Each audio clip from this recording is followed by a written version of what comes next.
There are four main brainstorming strategies that you can use, and we're going to be discussing them today.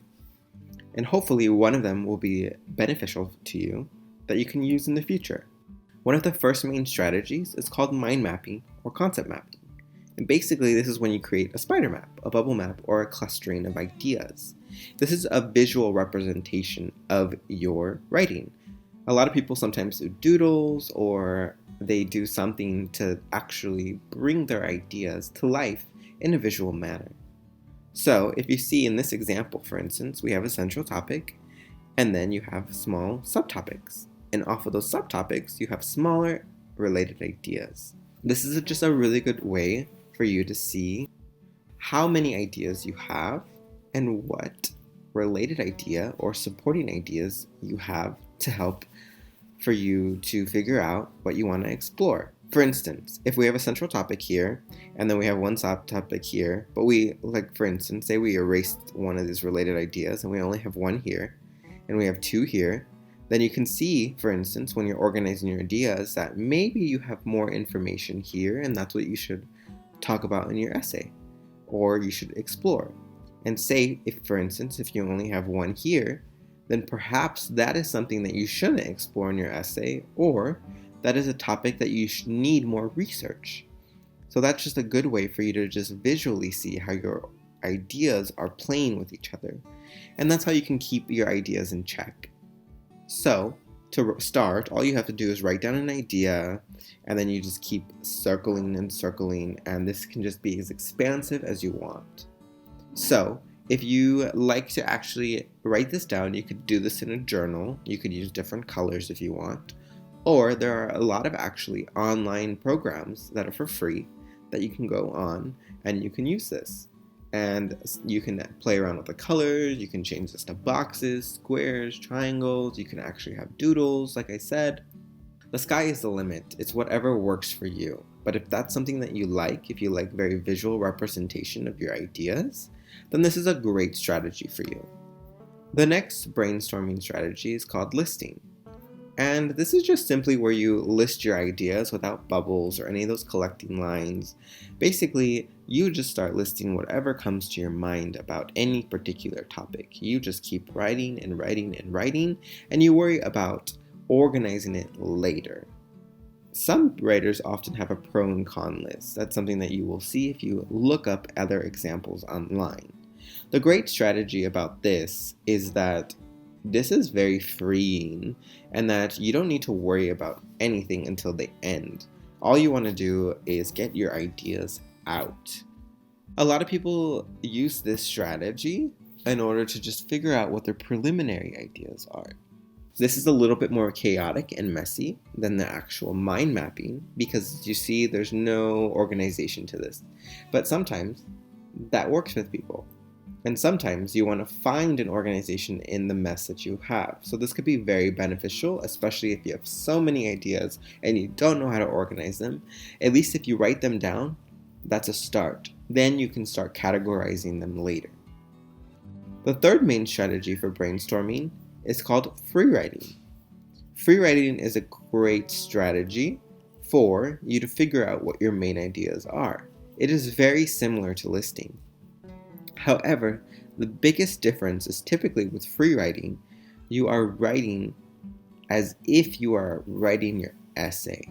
So think of it as a timed writing exercise where you basically write for 15 minutes non-stop, or even longer, where you're pretending like you're writing your essay and you're trying to get a purge, get out every single idea you have about a topic in an essay format.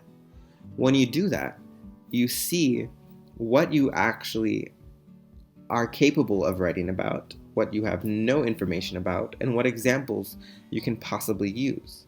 When you do this, you can figure out what you actually want to center your paper on.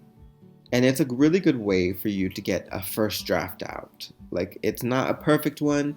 When you write for 15 minutes, you don't want to worry about the grammar, you don't want to worry about the punctuation, you don't really want to worry about if one paragraph is way too long. You're just writing it simply in an essay format so that you can just get ideas out. And that's why this is such a beneficial strategy for you to begin with, is because Sometimes writing an essay or when you begin, you kind of get really stressed out about the expectations. And when you just simply do a timed writing exercise, it kind of gets rid of all of those stresses. You should always try to do this exercise in a journal or on your computer. Oftentimes, people say that free writing is way more beneficial in your journal because when you journal or you handwrite something, you don't see the little red lines that you see in, Microsoft when you actually write your work on a computer. And that is something that you should definitely be wary of. Or it can actually, distract you rather than help you. So when you're free writing, that is definitely something to be aware of, or that is definitely something you should try to incorporate into your writing strategy. The last main brainstorming strategy is called outlining. And this is something that you're probably most familiar with and something that you probably see in a lot of your classes, where you have, your introduction, you have your body, you have your supporting paragraphs. And this is where, you see your thesis come up, you see your topic sentences, and that is something that could definitely help you out in your paper. And this is where you can conceptualize your whole paper in some type of order. This is the most clear example of your paper in the terms of all the brainstorming strategies. In the other ways, you are doing paragraph by paragraph, idea by idea, or just ideas in general. In this, you're actually doing the whole paper in some kind of structure. So this could be very beneficial to you if that is something that you like to see. You like to see how your paper is going to flow from one idea to the other. You want to see what subpoints you have. You want to see what major ideas you have. This is a really good strategy for you if that is something that works for you. Now, as previously said, some other strategies would be better for you if you're more of a visual, if you are a little bit more chaotic, or if you like to just get your ideas down. It all depends on which strategy helps you the most. The benefit with outlining, besides seeing the global, such as the whole idea of your paper, is that it also allows for other people to understand your paper. So, unlike probably the other strategies that won't see how your essay is working, this strategy will allow people to actually understand it and maybe give you more feedback about how your ideas are working together, how they're not working together, how your supporting ideas are actually being used. So this is a really good strategy if you're looking more for peer feedback about your ideas, or at least it allows people insight into how you're going to use your ideas. So those are the 4 main strategies of brainstorming. Hopefully these strategies help you out, especially if you ever get stuck in the writing process. It is always important to make sure that you are not stressed out and you find the perfect strategy for you. Sometimes a visual representation will work one day, sometimes the other version will work another day. Just try switching back and forth. There's no perfect way, and sometimes you can even mix these if you want. You can do multiple of them together. It all depends on your own writing process. Online writing assistance is available via the EPCC Writing Center website. You can meet one-on-one with a tutor virtually on Blackboard Collaborate. Audible and written feedback is also available via email submission. Please visit the Writing Center website for more information on operating hours.